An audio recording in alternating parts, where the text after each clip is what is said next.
Mesdames et messieurs, bonjour et bienvenue dans cette revue des presses qui fait le point sur la visite du pape François en République démocratique du Congo. Le prise de parole du pape François lors de son séjour à Kinshasa, RDC, font encore la une du journaux paru ce vendredi 9 février dans la capitale congolaise. La prospérité ouvre le bal et titre « Fin du voyage apostolique Pape François, mission accomplie en RDC ». La prospérité. Fin du voyage apostolique, Pape François, mission accomplie en RDC. Après la messe célébrée en Ndolo, mercredi dernier, la rencontre qu'il a eue avec le chef de l'État Félix Tshisekedi du mardi, le pape François tenait mordicus à échanger avant de s'envoler ce vendredi 3 février pour Juba, la capitale sud.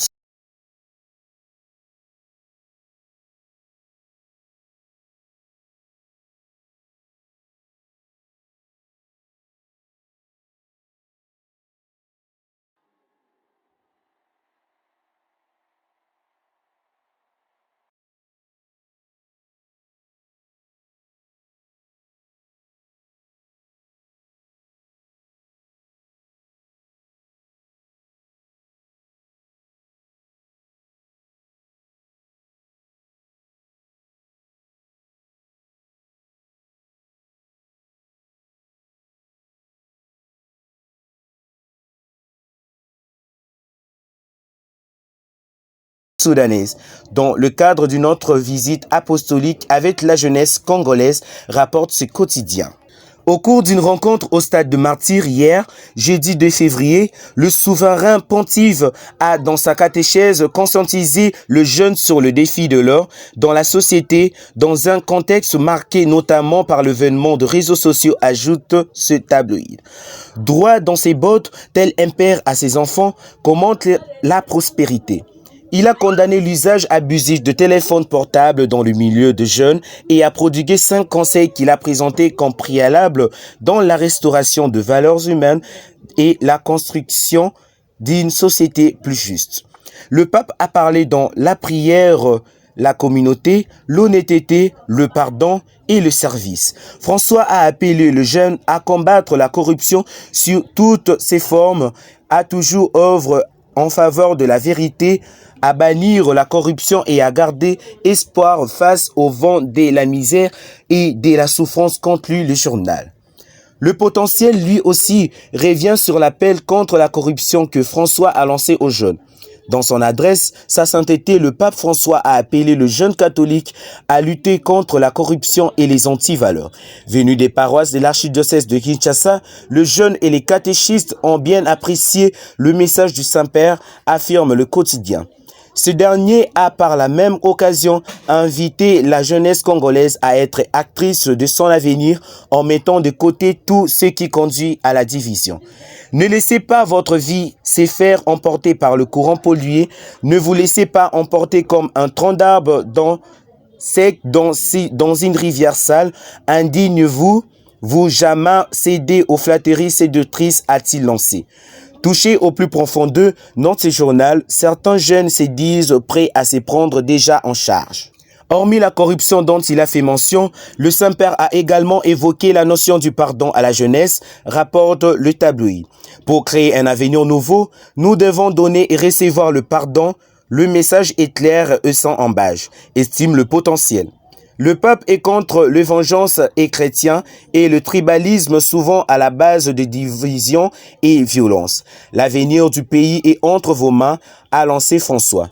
Dans son message plein d'espérance pour une jeunesse écartélée contre la foi chrétienne et les antivaleurs du modernisme, commente le potentiel. Pour vaincre le cancer de la corruption qui semble s'étendre et ne jamais s'arrêter, le pape François a recouru à cette phrase du Saint Paul pour dresser le jeune venu l'écouter. Ne te laisse pas vaincre par le mal, mais sois vainqueur du mal par le bien, révèle pour sa part Africa News.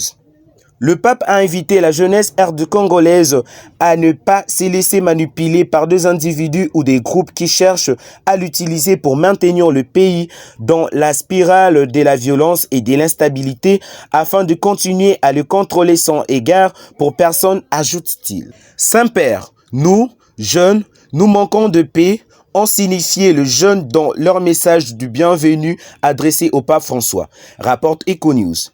Ce jeudi, plein de désir de vivre une vie épanouie, sont confrontés à une guerre qui déchire le pays depuis des décennies avec des conséquences néfastes sur notre formation et notre éducation à la vie et à la foi. Cette situation de guerre a créé dans le cœur désolation et angoisse, le conduisant à croire à la sorcellerie et à avoir recours au fétichisme. Pour espérer être protégés, de nombreux jeunes vivent dans l'indifférence et dans l'égoïsme. Calculs et programmes pour le propre profit ont-ils expliqué. Poursuivant leur allocution, le jeune explique au pape toutes les difficultés auxquelles ils sont confrontés, outre la situation des guerres et notamment le système de dot qui risque parfois de devenir une sorte d'achat de la femme. Pour un gain économique de la famille, origine de celle-ci, discriminer la drogue. Faites porter au monde le souci de jeunes pour la bonne information, ont supplié les jeunes, demandant au Saint-Père d'insister auprès des dirigeants du monde pour qu'ils s'occupent réellement de la jeunesse, note ce tri hebdomadaire. Rappelant l'ambiance qui a prévalu ce jeudi au stade de Martyrs, la République explique que c'est au rythme de tambours, de chants et de danses traditionnelles que le chef spirituel de l'Église catholique a fait une entrée digne d'une rockstar au stade de Martyrs au bord de sa papamobile, saluant et bénissant la foule sur fond d'une sono endiablée. Plus de 65 000 personnes, selon les organisateurs, ont participé à cette rencontre avides de messages de paix dans ces pays très catholiques rongés par des exactions meurtrières à l'Est. Note ce quotidien qui cite ses confrères de l'AFP et l'actu.cd face au tribalisme et l'individualisme. François a appelé le fidèle à privilégier la communauté, les invitant à prendre leurs voisins par le puis à faire silence en pensant à des personnes qui les ont enfoncés, ajoute ce journal. Pour l'avenir, ce séjour du pape en RDC est un pari gagné pour la SENCO et la RDC. Ce quotidien rappelle que le pape François boucle son séjour de la République démocratique du Congo ce vendredi 3 février 2023, après y avoir séjourné depuis le 31 janvier dernier, une visite qui intervient 38 ans après celle du pape Jean-Paul II, d'heureuse mémoire, le dernier pape à avoir foulé le sol du pays, de bienheureux Marie-Clémentine Anouarit Nengapeta et Isidore Bakanja. La dernière activité réalisée par le souverain pontife à Kinshasa était sa rencontre avec les évêques et archevêques membres de la conférence épiscopale nationale du Congo, SENCO. C'était au centre interdiocésain de Kinshasa, siège de l'épiscopat congolais dans la commune de la Gombe, informe ce quotidien.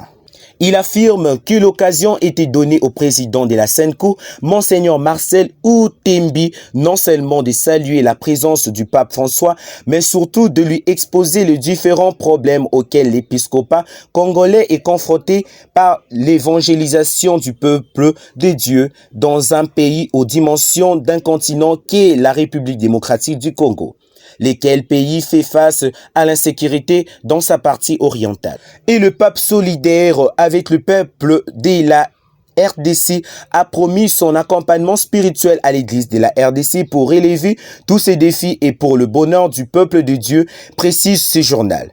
Bien avant la SENCO, le pape François s'est entretenu avec le membre de la communauté, la Société de Jésus, communément appelée le Jésuite, dont lui-même est membre.